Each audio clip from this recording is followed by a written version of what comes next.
Doctor Shafiqur রহমানের অবমাননাকর মন্তব্যের জন্য প্রচলিত ফৌজদারি ও সাইবার আইনে দ্রুত বিচার নিশ্চিত করা, নারী সমাজকে হেয় করার দায়ে তাকে অবিলম্বে প্রকাশ্যে ও নিঃশর্ত ক্ষমা চাইতে বাধ্য করা। বাংলাদেশ নারী সমাজকে অবমাননা এবং সংবিধান লঙ্ঘনের অভিযোগে বাংলাদেশ জামায়াতে ইসলামীর রাজনৈতিক নিবন্ধন বাতিলের দাবি জানিয়েছে সচেতন নাগরিক সমাজ।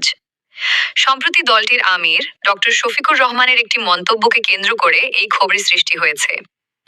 সচেতন নাগরিক সমাজের পক্ষ থেকে প্রধানমন্ত্রী বরাবর একটি স্মারকলিপি পেশ করা হয়েছে, যেখানে 4টি সুনির্দিষ্ট অভিযোগ ও দাবি উত্থাপন করা হয়। জামায়াত আমিরের বক্তব্যে নারীদের নিয়ে অত্যন্ত আপত্তিকর শব্দ ব্যবহার এবং নারী নেতৃত্ব নিয়ে দলটির বিদ্বেষমূলক অবস্থানকে অসাংবিধানিক বলে অভিহিত করা হয়েছে। সংবিধানের অনুচ্ছেদ 27 ও 28 অনুযায়ী লিঙ্গ সমতা নিশ্চিত করার বাধ্যবাধকতা থাকলেও জামায়াতের নীতি তার সরাসরি পরিপন্থী, যা আরপিও অনুযায়ী নিবন্ধন বাতিলের যোগ্য। এছাড়া ডক্টর শফিকুর রহমানের বিরুদ্ধে প্রচলিত ফৌজদারি ও সাইবার আইনে দ্রুত বিচার নিশ্চিত করার দাবি জানানো হয়েছে।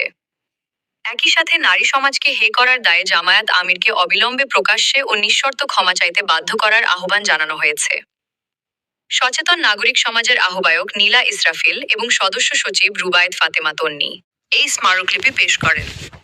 তারা প্রত্যাশা করেন আইনের শাসন সমুন্নত রাখতে এবং নারীর মর্যাদা রক্ষায় রাষ্ট্র দ্রুত কার্যকর পদক্ষেপ গ্রহণ করবে। সবশেষ সংবাদ সবার আগে পেতে আমাদের ভিডিওটিতে লাইক দিন এবং চ্যানেলটি সাবস্ক্রাইব করুন।